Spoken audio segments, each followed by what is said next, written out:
We are the anchors of Queer News Tonight, and this evening we discuss the queer headlines. Airbnb supports LGBTQ plus travelers with safe spaces, revealing the top 10 destinations and the importance of inclusive language by hosts.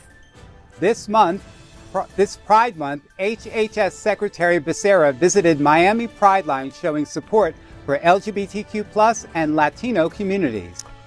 Orlando honors post-victims with acts of love and kindness and remembrance ceremony, showcasing enduring unity on June 12th. Out Leadership's annual index rates states LGBTQ plus acceptance scores fall for states, including Florida, as anti-LGBTQ plus policies rise.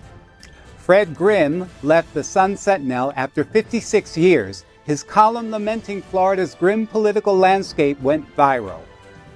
Good evening, everyone, and welcome to Queer News Tonight. This is the world's first and only LGBTQ plus daily evening television news broadcasting live and then available on demand. Available on all smart televisions, including Roku, Apple TV, Android TV, Amazon Fire TV, YouTube, and Facebook. It's time to queer up the news for Monday, June 10th, 2024. We are live and literally out of the closet and into the headlines. So many of your important stories we're going to tell this evening on Queer News Tonight.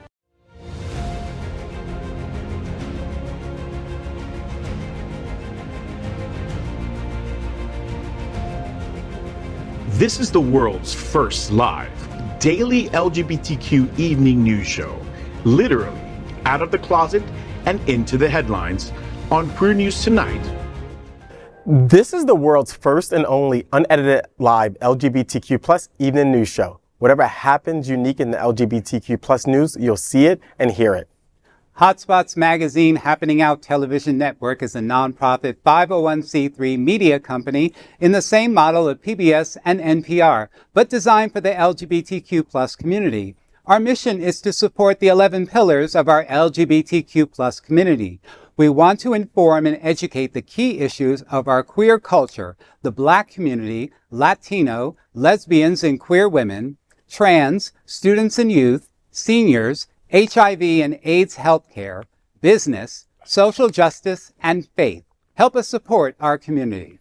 We are part of one of the largest LGBTQ plus nonprofit media companies in America, HOTspots Magazine and Happening Out Television Network.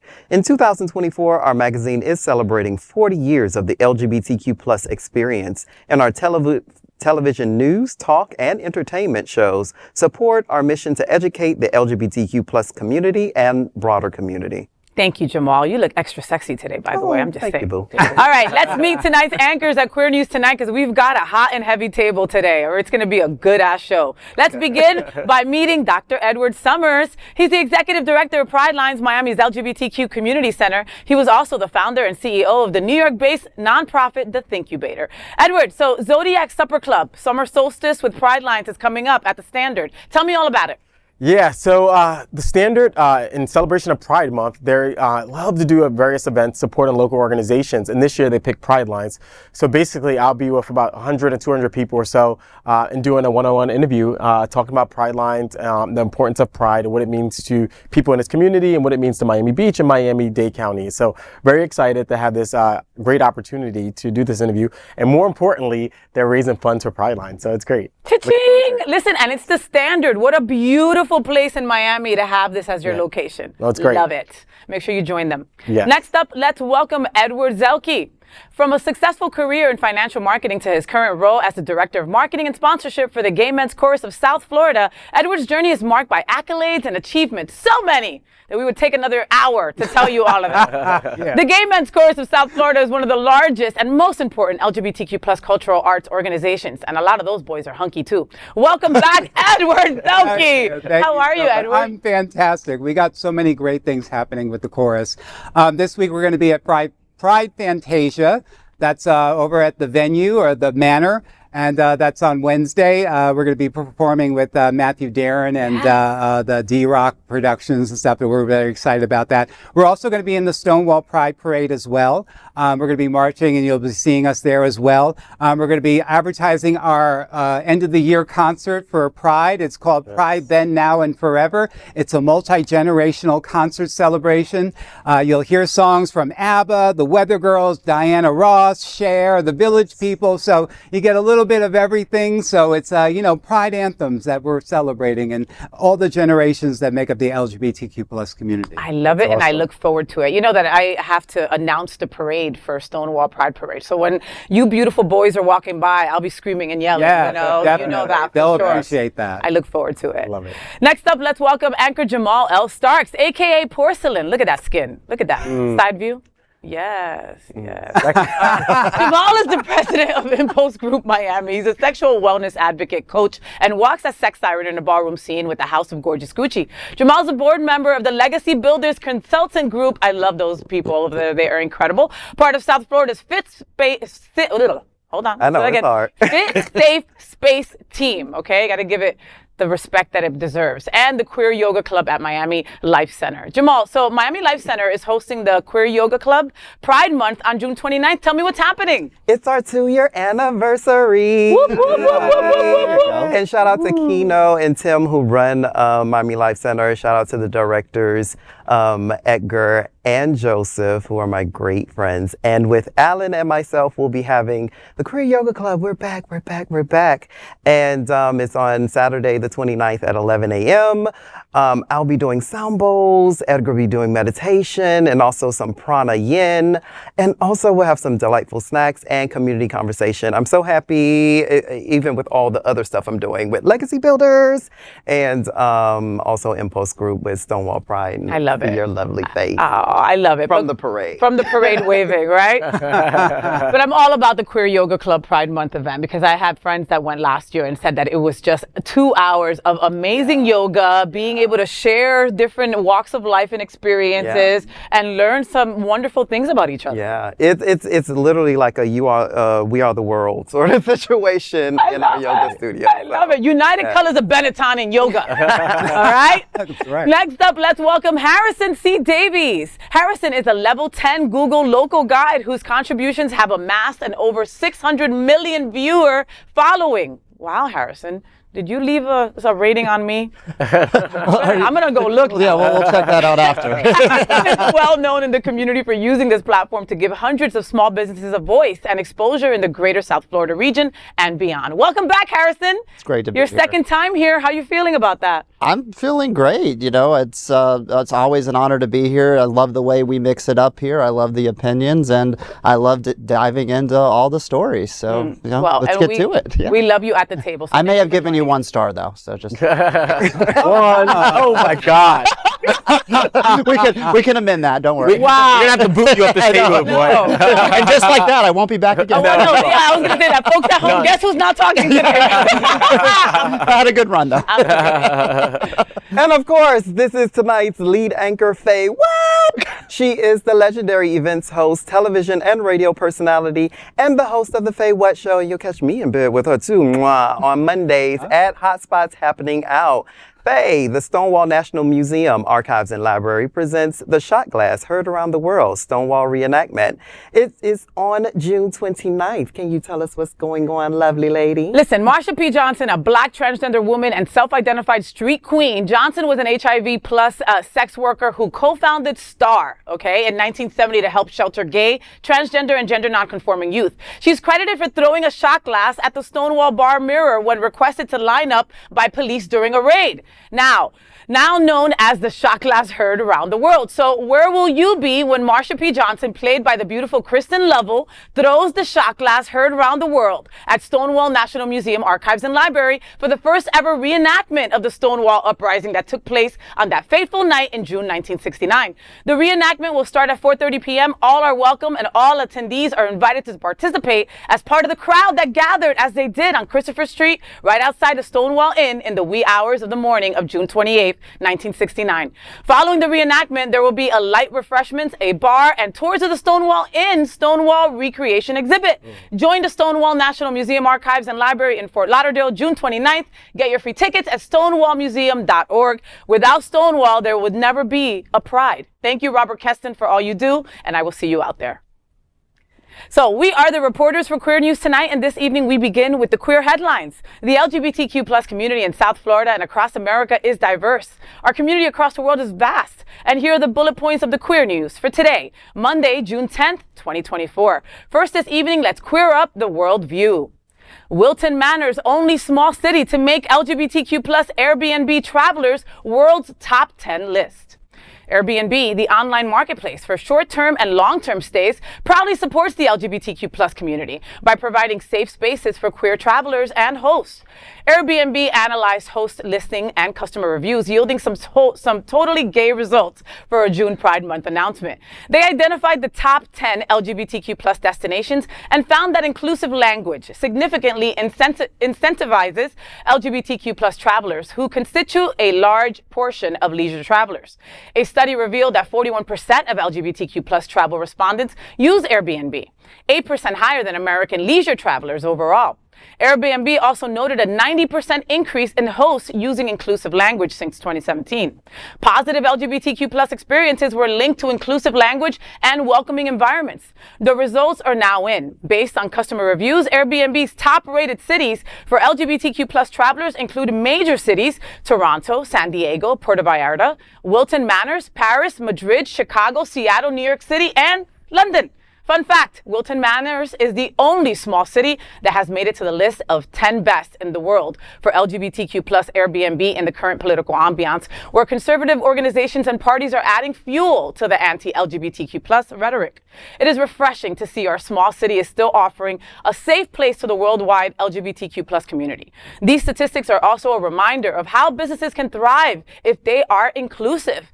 You know, now more than ever, gay people, LGBTQ plus people want to spend their money in places that they are supported, in places that they're welcomed, you know, and with all the anti-LGBTQ plus rhetoric, we have to be careful of where we go. Mm-hmm. We really depend on reviews. We really depend on inclusive descriptions to let us know that we are going to go stay in a safe place. Your Airbnb is your home. Yeah. Away from home, and you've got to feel safe there. Yeah. No, that's very important. My first international trip, I was a flight attendant way back in the day. Continental, if y'all. I think I saw United now. That's right. Yeah, that's right. And my first time traveling across the pond to go to Paris, my best friend and I were like, we don't know anywhere safe. We don't know. And this is pre-Airbnb, pre-social media and things of that nature. And we had to go off of reviews and everything online. And we ended up finding, I think, Mr. B&B or something like that. Okay. And staying with a lovely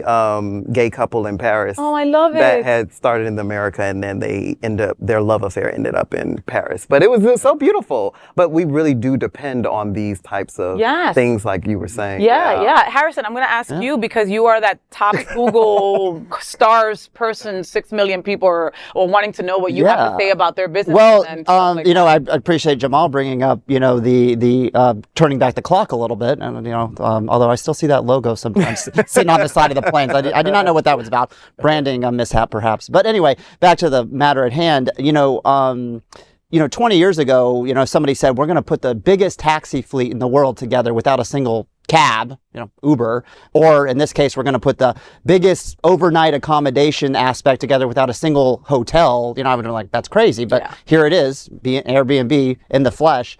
I think it's also really a testament to how, like, the businesses, the hunters, the venues, the Sunsers, the Claudia Castillo art galleries really need to stand on their own right now, because people are seeking out this community to stay in, to make it this destination for Airbnb. We do not have any hotels, although, as you know, there is one coming. They're coming. So I think it's kind of ironic that we got that kind of just, you know, that distinction in this time with, you know, all the controversy surrounding the hotel.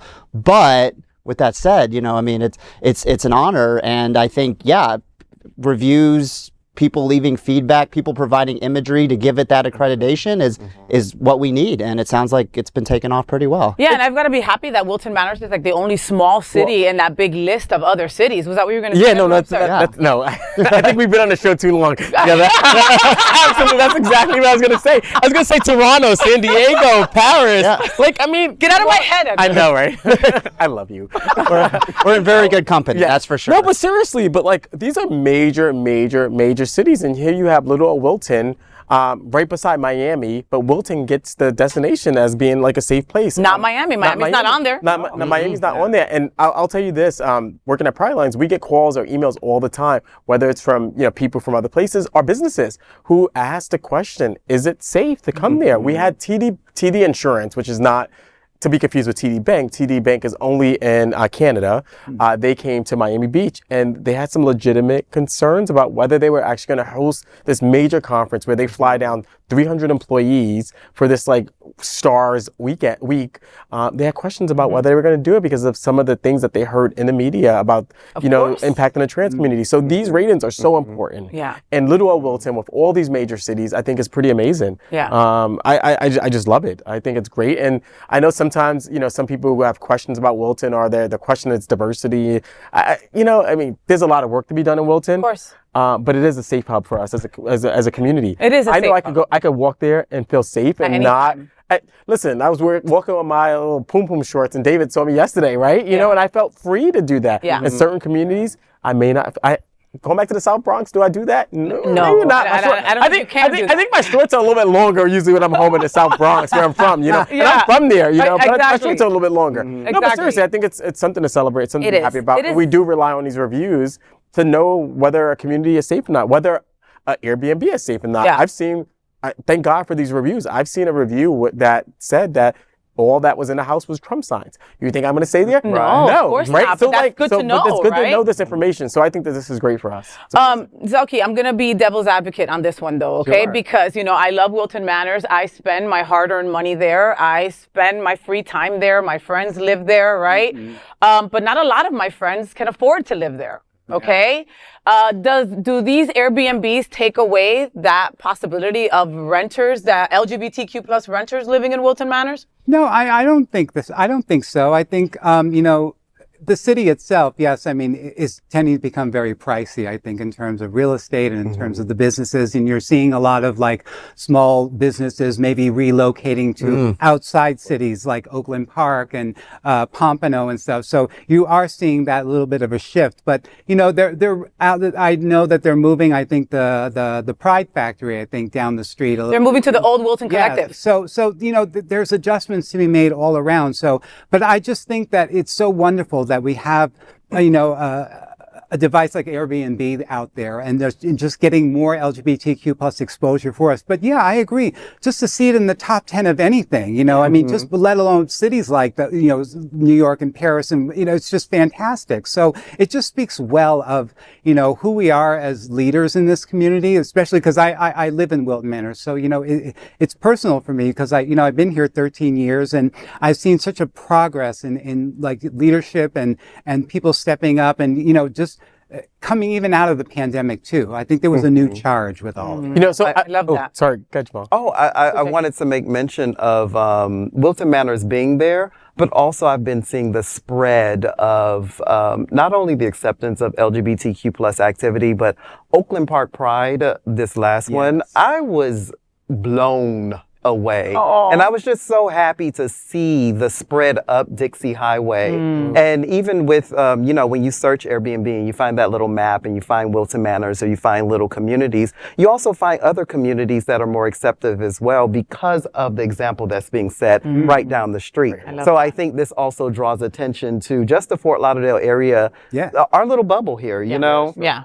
It draws attention to other places that might not be as pricey as Wilton Manors, but might be just as cleanly, as clean and well taken care of. And it's good to see a lot of like the communities building like LGBTQ plus. There's like for the chorus, there's groups all the time that want to come and see the show. And so there's one that's North Beach LGBTQ plus, and I think they're in the Lighthouse Point area. So it's so great to see that there's activity, surrounding Wilton, and it spreads, because they see the good work that we're doing. It's a good spread. It's a good spread. Not like that. But that you need stuff. There's still a lot of work to do. But Edward, what you were going to say last? So this is the last comment, but I think there's a lot of work to do in terms of just affordability. Wilton is getting very expensive, and it's not as affordable for some communities, particularly communities of color.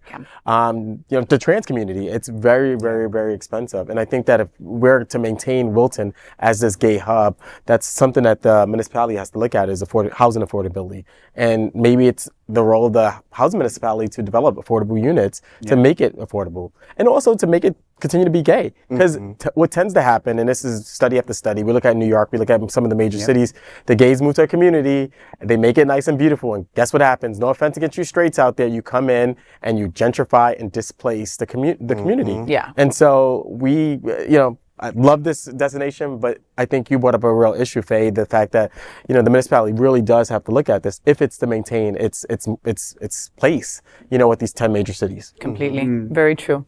Edward, what's next? Oh, yes. Let's queer up South Florida and Florida. Pridelines is awarded $50,000 from LGBTQ Plus Equity Fund Grant Award a day after HHS Secretary visits. Recently, the U.S. Department of Health and Human Services, HHS Secretary Xavier Becerra visited Miami to underscore the Biden-Harris administration's efforts to support the LGBTQ plus community and reduce prescription drug costs for the Latino communities. Secretary Becerra's first stop was at Pridelines, Miami's only LGBTQ plus community center. Here, he engaged with the center staff and discussed the healthcare needs and services for the LGBTQ plus community. During the event, he outlined the administration's historic actions to ensure the LGBTQ plus youth, adults, families, caretakers, and providers have the resources needed and support they need, accessing necessary health services free from discrimination. His visit was historic for Pridelines and drew attention to the growing need of a nonprofit organization for LGBTQ plus youth. The HHS Secretary's visit drew great attention to Pridelines' mission. The next day, a public announcement was made by the Miami Foundation and the Our Fund Foundation to provide an equity fund grant to Pridelines for $50,000. The grant will support their work in helping assist housing insecure LGBTQ plus individuals and to explore sustainable solutions to the challenge. Well, congratulations. Woohoo! That is fantastic news. It just gives us such a good hope for the youth in this, in this area. It's been so needed. I feel like in the last few years, it's just been kind of like a taboo subject for some of us to talk about. And so it's good to know that there's a charge coming to help the LGBTQ plus youth, and, it's starting with you. So no, this is great. We're very excited.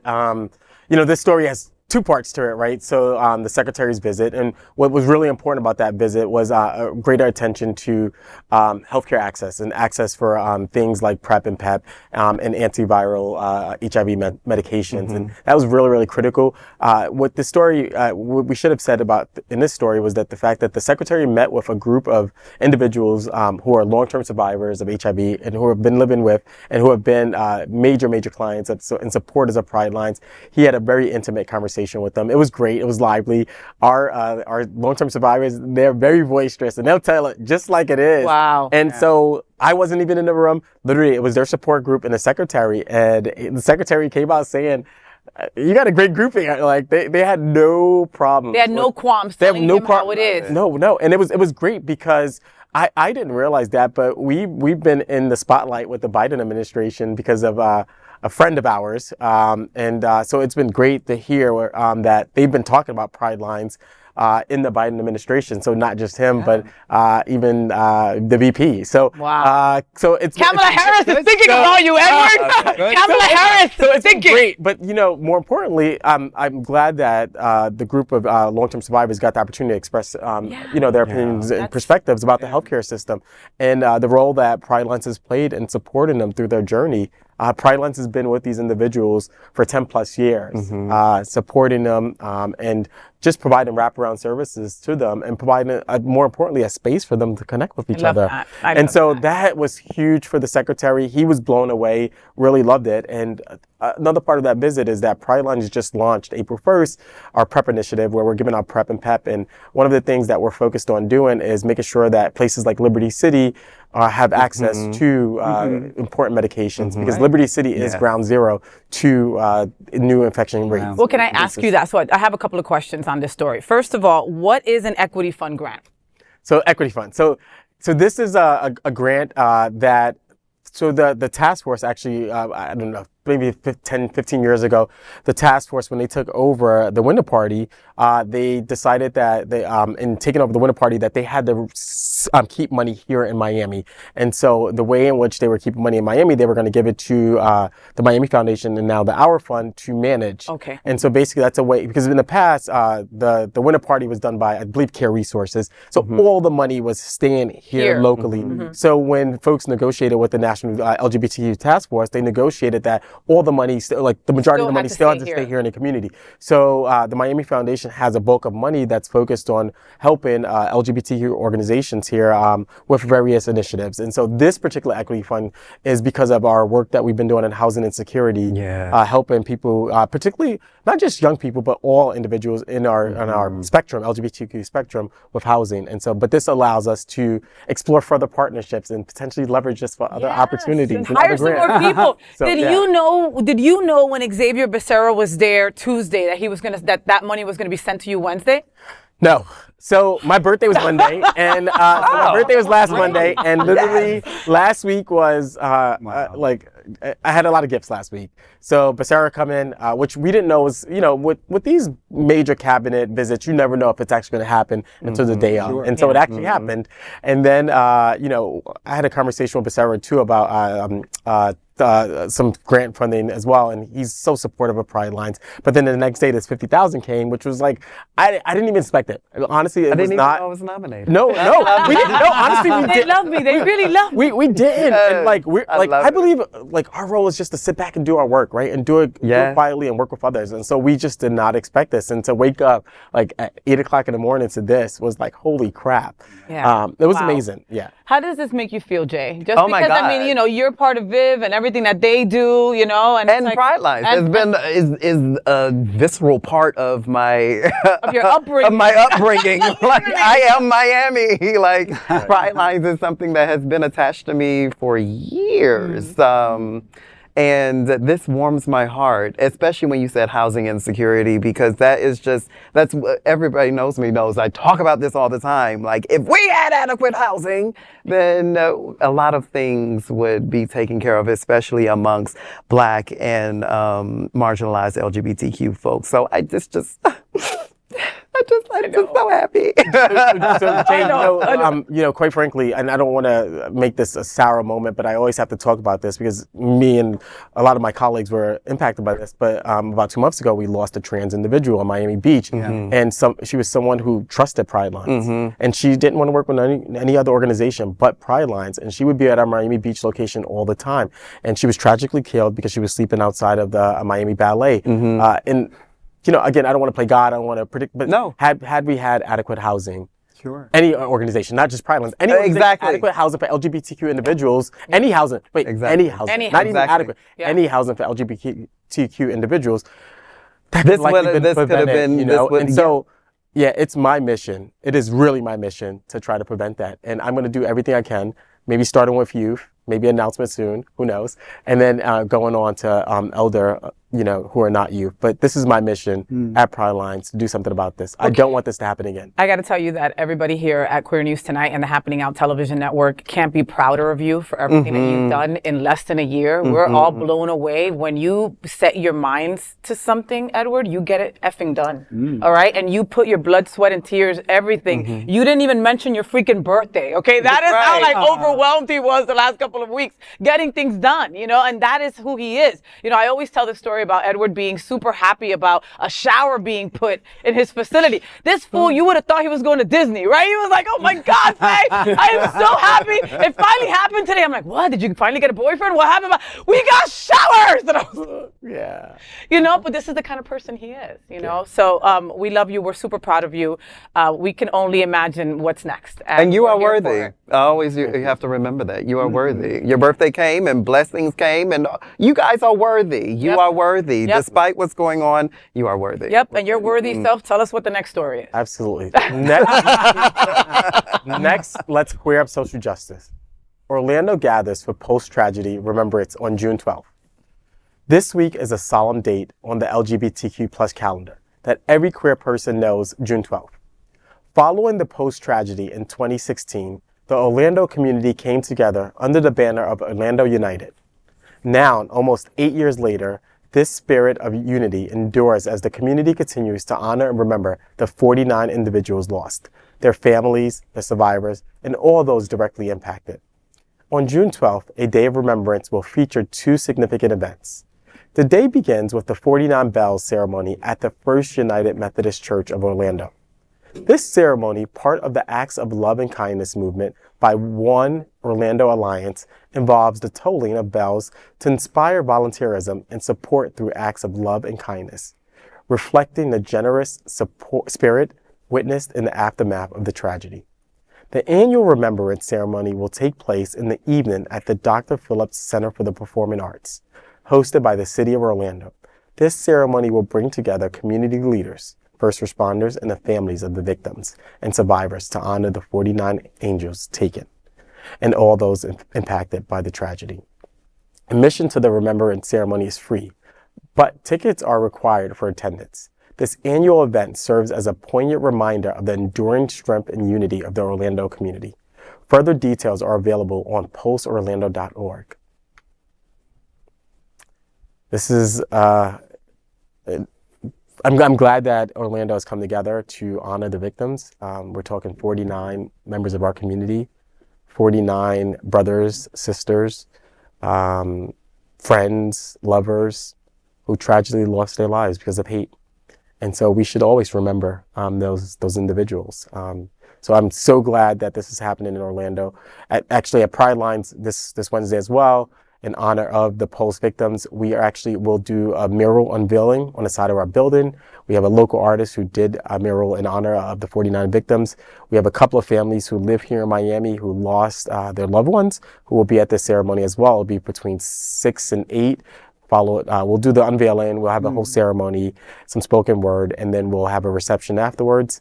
We felt like it was important to do our part as well, particularly given the fact that the One Pulse Foundation actually dismantled late last year, early this year. There was a lot of feud between the former owner of the club and the organization. She left the organization late last year. The foundation decided that they were going to close because of financial difficulties. They've raised, almost $20 million over an 8-year period, nearly 8-year period, and unfortunately, the memorial will not happen. The property where Pulse's the nightclub was located on is in flux. There's a lot of controversy behind the public dollars that was invested into this particular project, and who knows what happened to those dollars? We just don't know. And so there's a lot of back and forth between the county and the state because those dollars were invested in that property. So the property is actually up in flux because the state put a significant amount and the county put a significant amount of money in it. So there's kind of a lien on that property until the state and county is paid back. And the county has to be paid back first and then the state. So who knows what's going to happen, but the memorial won't happen. So I love the fact that Orlando still is honoring, despite this not happening, despite the foundation dissolving, that there are other groups in Orlando that's doing this. And, us right here in Miami is doing it as well. So it's so important that you kids are doing that over there at Pridelines, okay? Because when to me, what happened at Pulse is kind of like our 9/11. I mean, 49 beautiful souls were taken from us, from someone who would avidly come to the damn bar, right? And just hated himself that much, it's an awful remembrance, but we can never forget that hate exists, and the reality is that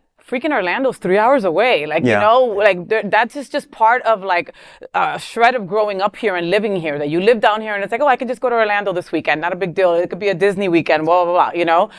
So a lot of people from Orlando have lived down here or used to live down here or moved down here after all that kind of stuff happened. You know, so it saddens me that they couldn't find a common place to figure out to get this memorial up, because I really think that our community needs it. Yeah. But I will say that during that time, I couldn't get up to Orlando for anything. And I went to Pridelines, right? And Pridelines had an indoor closed event with all the pictures and all the, you know, letting you know deep down about these beautiful people that we lost, their families, how they got there. And it was just a beautiful, beautiful, beautiful just state of not it being so sad over what happened, right? And it gave us a place to go mourn. That was and that is what a memorial does. It gives you a place to go and be sad over the loss, you know? And so it's so important that they are still doing something like this. Yeah, I love Orlando, the city of Orlando, for what they do for the LGBTQ plus community. Our sister chapter, Impulse Miami and Impulse Orlando, work closely together. And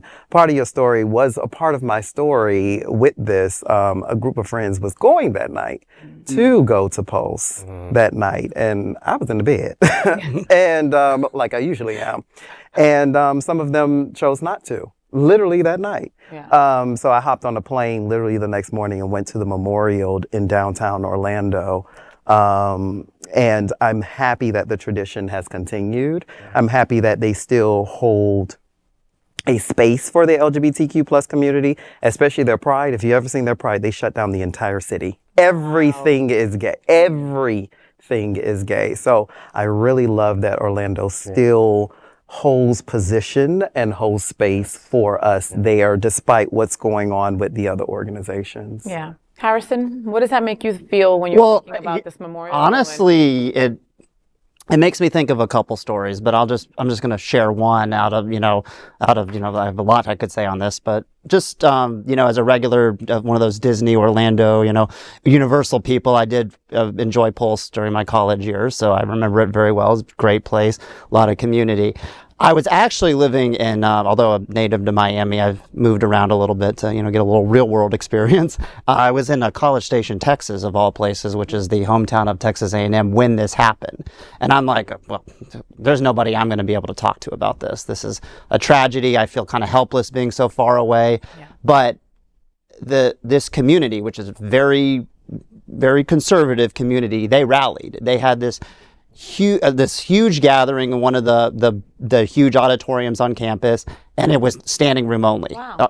And not just, sorry, I'm going to go, and College Station, Texas. I'm not talking Austin or Houston or Dallas, College Station, Texas. And I may or may not own some Airbnbs there, by the way. Sorry, taking a little levity out of the situation. But basically a lot was said that day, but the president of the university got up on that stage, President Young, and he said, I know for a fact that Texas A&M is an institution that has not always been there for its LGBTQ individuals, community, but we are going to be there for you now. Aww. And that really stuck with me. Touching. It was touching for me for, being a maybe there for 2 years, but these people who had lived in the community for 40 years were like, I've never heard anybody say anything like that. I've never heard anybody own the homophobia that this institution has spread in the past.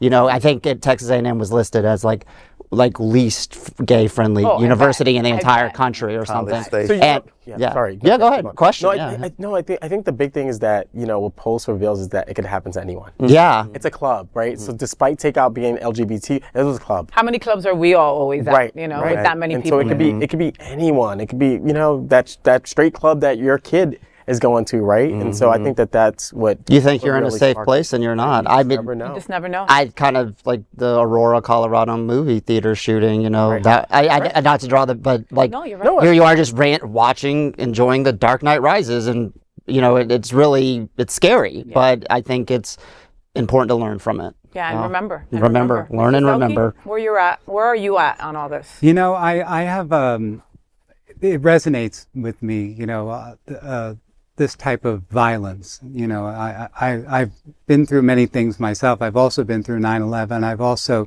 you know, been through this type of catastrophe. And, you know, one thing that I've learned, especially now when it affects my community, the LGBTQ plus community, is that, you know, we could become stronger at these type of things, you know, and it's the examples of, you know, who we are in these moments. And, you know, I just feel personally that there wasn't enough exposure around the Pulse nightclub shooting, you know, with a year or two later, Marjorie Stoneman Douglas, the shooting there with the kids, I think kind of overshadowed it. And I don't feel that there was enough really told about these stories. I mean, there was some documentaries, but, you know, from what I've seen with other, you know, tragedies, I just didn't feel that there was enough talked about. So maybe that could have led to some of this funding that was probably so desperately like mismanaged through it all. I don't know. Yeah, but that's a good point. I think it's a great point, but part of the challenge is it's a marginalized community, right? So I hate to bring this to race, but the Black and Brown community experiences, unfortunately, tragedies like this all the time. It may not be as massive in the club, but in our communities, and so you don't hear about it. But I think the issue with the Pulse was that it's a marginalized community. So like right away, you know, the media immediately covers something else that's a part of the majority culture, right? And so all of a sudden forget about that community, you know, a month or two or a year after, right? Because there's another hot story something else with the majority culture. But the Black and Brown community has experienced this for such a long time, unfortunately. And, you know, we see it in our neighborhoods, right? That where there's been massive amounts of, you know, tragedies that have occurred, but then people just look over it. So. Yeah. Unfortunate. Unfortunate. Jamaal, what's next, sweetheart? Next, let's queer business. Out Leadership's 2024 index highlights increasing risks for LGBTQ plus community. For 6 years, the gay advocacy group Out Leadership has produced an index gauging the business climate for gay and transgender people state by state, mapping out where they can live and work with the least discrimination and hardship. Todd Sears, Out Leadership's founder and CEO, says he was not surprised when the average score fell again in 2024 as Republicans sharpened attacks on gay and transgender rights heading into the presidential election. Out Leadership's State LGBTQ plus Business Climate Index ranks states based on how they treat the LGBTQ plus community, from government policies to prevalent attitudes. Not surprisingly, red states generally ranked as high risk for gay and transgender people, while blue states are considered more safe. New York, Connecticut, and Massachusetts remained at the top of the Out Leadership Index in 2024, while Arkansas received the lowest score since the index began. The largest decreases were driven by rising anti-LGBTQ plus sentiment and state legislation restricting gay rights, including so-called Don't Say Gay bills in Florida, Indiana, Kansas, and North Carolina. Looking at the statistics, Sears highlights the importance of businesses standing by the LGBTQ plus community during these challenging times. Well, this is very interesting that we're in 2024 and we're supposed to be progressing forward, and it just seems like the clock just keeps being rolled back due to the most idiotic things that we see in politics, in the headlines, in the news. Like, these things actually do move society. Yeah. Like, this shows that these actually do have, the book bans, they actually do have a impact. The transgender bathroom bills and all the other stupid ass bills that we've seen thus far and that are paraded and around to protect the children.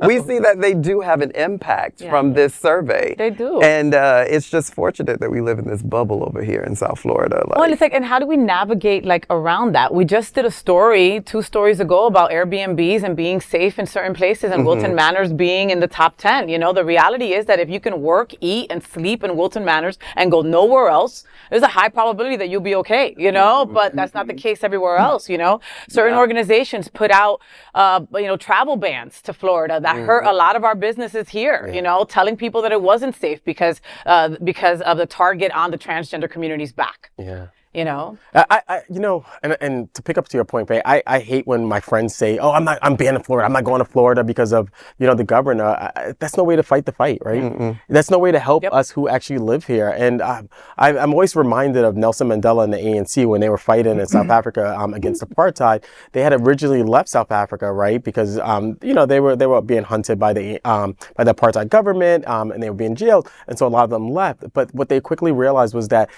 they were not going to win the battle, right? They were not going to win a battle from other countries. They had to fight the fight on the ground. So they all came back to South Africa to fight the fight. And I believe the same thing here is that we can't flee Florida, right? Or we can't, it's shame on our friends and shame on people to not come here because of what the governor's doing. We're not going to win the battle, right? If we all of a sudden, all the gay folks are saying, "Oh, I'm not traveling, I'm not going there," because it's not we're not going to win a battle. We're going to just feed right into the governor, and the governor's going to win. So we have to stay here. We have to fight the battle. He wants us to leave. He wants us to leave, right? He wants us and our businesses to go, right? So we're not going to help. When we say that. Right. So we're not going to help our businesses by leading, and our friends are not going to help us who live here and who have to deal with this by not coming here. Listen, I understand if you have children, I get that. If I had a transgender child, I would probably leave the state. That would be the only reason. Somebody I know did. Yeah. Because of gender affirming care, etc. Right? But But this Latina lesbian, I ain't going nowhere. I'm going down with the boat. We gotta fight going down with the ship. You're gonna have to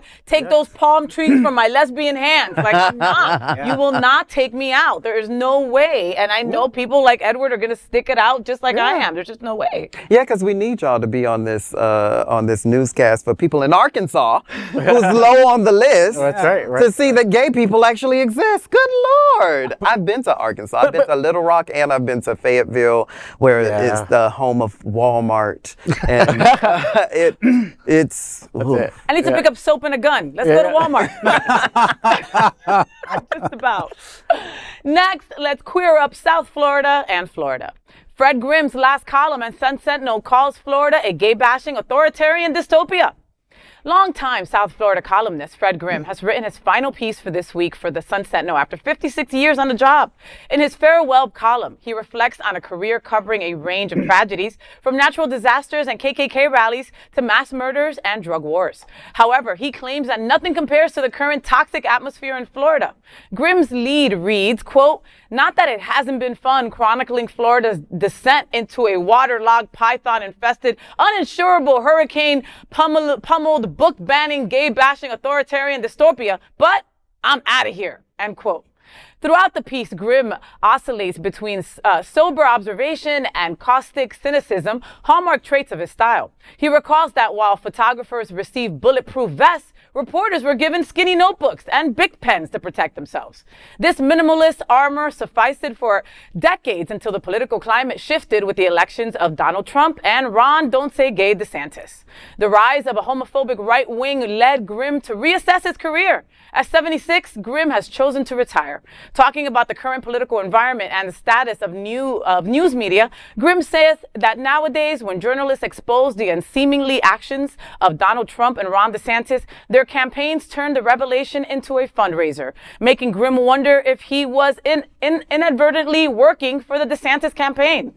At the end of his column, Grimm says, quote, "Time to leave this space to writers of the glass half full kind," end quote.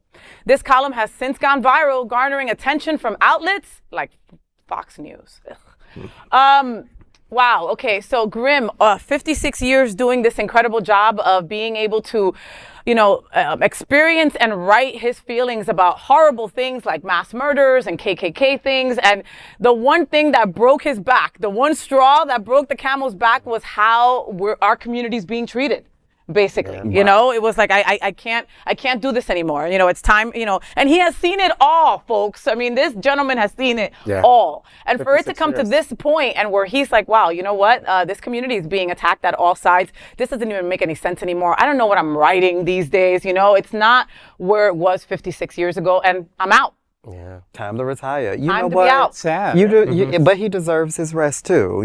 56 years. He deserves his retirement after, I mean, if you're writing about this over and over and over again, it has to take a toll. And at some point, you have to put your mental before anything else. You know, my platform, you know, get your rest, baby. Get your rest and put yourself as priority. So this self-care that he's going on, I get it, baby. I get it. Go on your self-care hiatus. You deserve it Jamaal at is so 76. sweet. Jamaal is so sweet. I'm like, listen, you're retired. Now you can become an advocate. That's where I'm at. I'm sorry. Like, if you've seen us suffer, then come and join us. You ain't working, right? Yeah. You could be helping us. Or you could just give us your money. You know, I'm always for giving money. I'm always for access to money and access to all of the resources. Yes, that is the way to go. But his voice is needed in some way, shape, or form. You boys don't think? No, I mean, I think it is. I think, and I get his frustration. You know, there was a point in the story where you read that the fact that you can write something and unveil something really bad about the candidates, but yet their campaigns turn it into this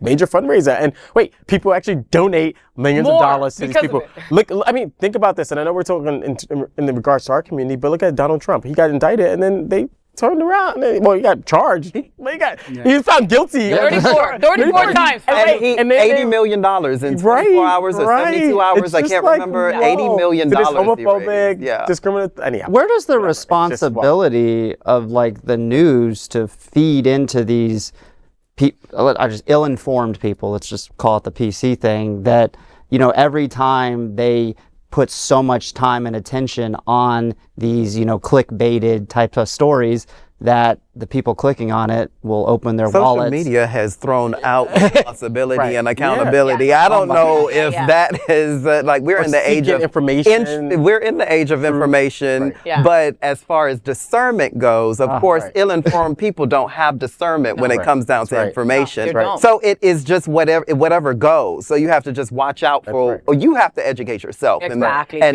be a researcher and an investigator and dot the facts. Right, and I think that was Grimm's point, is that like he would produce these stories with very like the facts, like factual things, but they would turn it around, and then people would just listen to what the campaigns are saying and then give them money, right? Yeah. So I think your point is apropos, is that you have to like self-educate, unfortunately. Yeah. And I think the media has tried and tried and tried, but I think that that's part of the strategy, is right. They're gonna write about them and they're gonna say you're liars, you're fake news, right? And then the majority of people believe them, right? You know, oh, it's Trump. Yeah, it is fake news. They're just out to get him. Unfortunately, people always encouraged me to watch the news when I was younger, and I always said I got my news from South Park. That was my answer to everything. Saturday Night Live. Or SNL. Yes. Exactly. There you go. Next, let's queer up travel.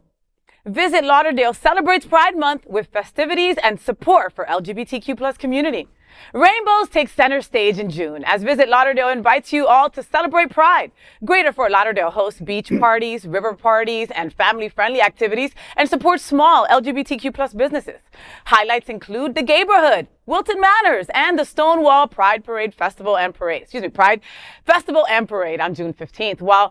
While you're in the city, you can also stay at the Worthington Resorts or Wilton Manors luxury Casa Hermes guest house. You can enjoy drag shows at venues like Lips.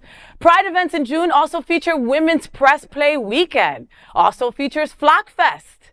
Features Flockfest Splash Rainbow Edition and a whole lot more. If you have to visit one place in June, it has to be Greater Fort Lauderdale. Everyone under the sun. For more details, visit visitlauderdale.com.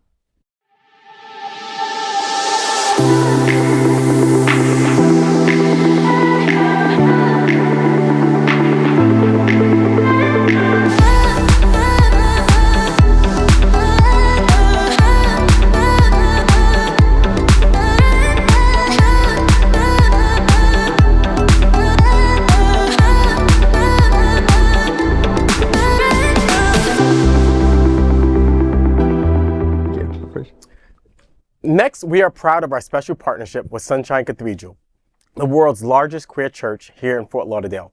Supporting that partnership, we are broadcasting from our permanent set here at Sunshine Cathedral at the Happening Out television studios. We broadcast Sunshine Cathedral's Sunday International Service at 10:30 a.m.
We finish tonight's Queer News headlines with a segment we call LGBTQ Plus 1 Minute News.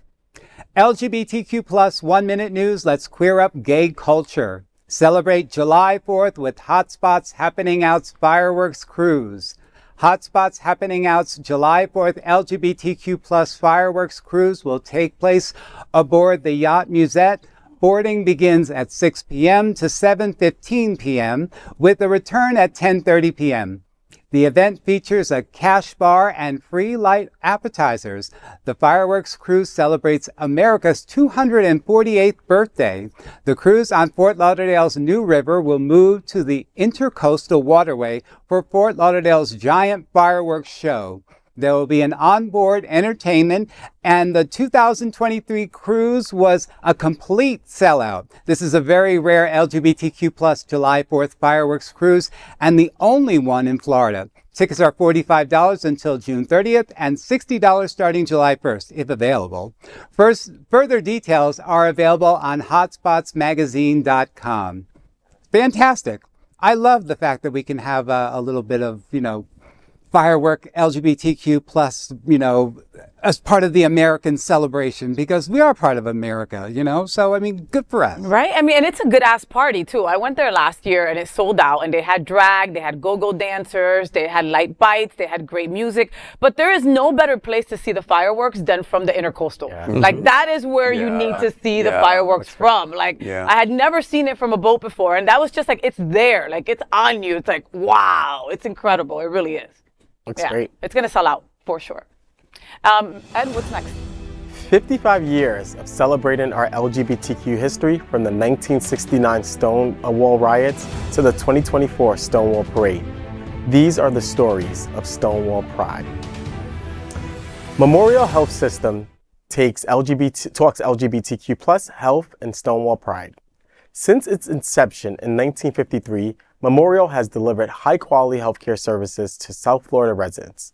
Committed to advancing health to meet community needs, Memorial stands out as one of the largest public healthcare systems in the nation. It's highly regarded for its exceptional patient and family-centered care. Now, Memorial Healthcare System is once again showing its commitment to South Florida and its residents by sponsoring an event like the Wilton Manors Stonewall Pride Festival and Parade. It is a perfect example of how LGBTQ plus healthcare and LGBTQ plus social justice intersect in Pride. This Pride commemorates an important incident of not only LGBTQ plus history, but also American history. More than 50,000 are expected for the Stonewall Pride Festival and first ever Night Glow Parade this Saturday, June 15th. 55 years of celebrating our LGBTQ plus history, from the 1969 Stonewall riots to the 2024 Stonewall Parade. These are the stories of Stonewall Pride.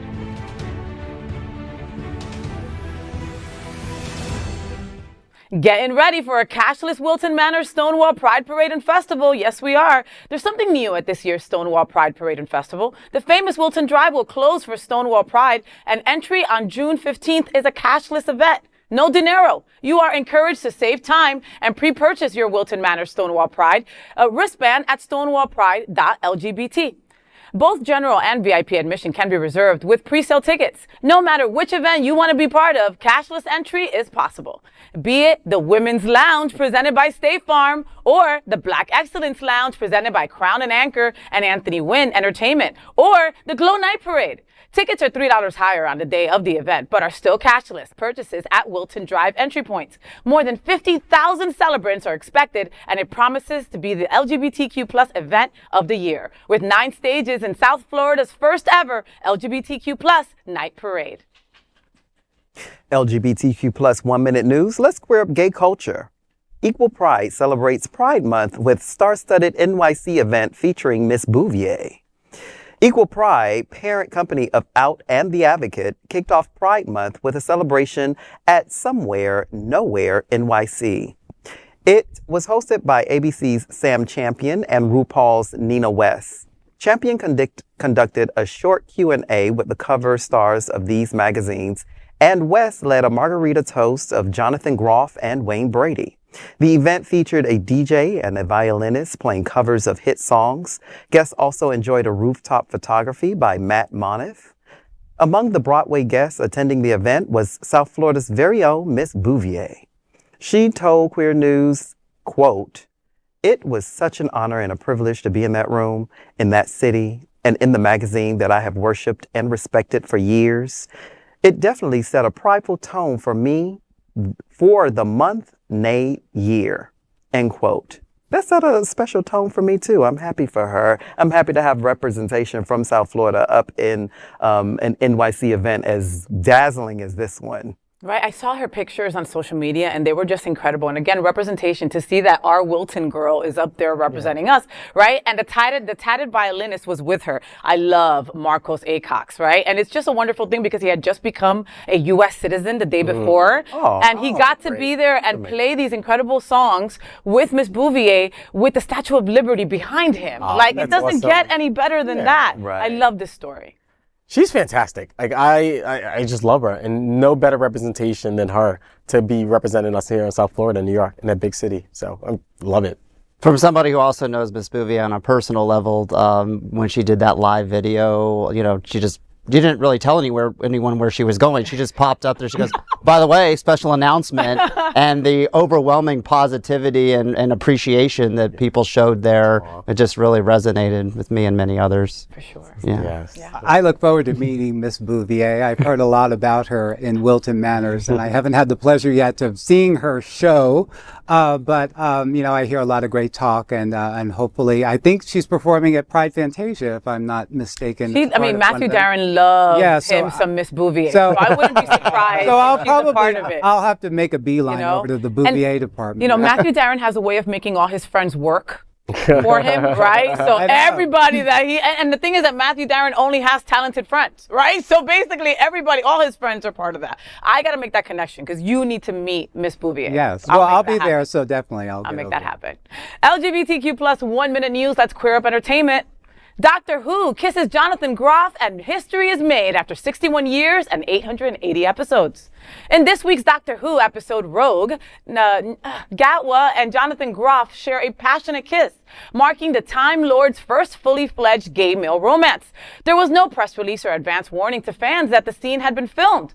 With queer writer Russell T. Davies leading the new season and Gatwa, a queer actor, playing the Doctor, fans had anticipated this groundbreaking moment, and now historical gay romance is official in one of the world's longest running television shows. So I've never seen Doctor Who. I have no interest in Doctor Who.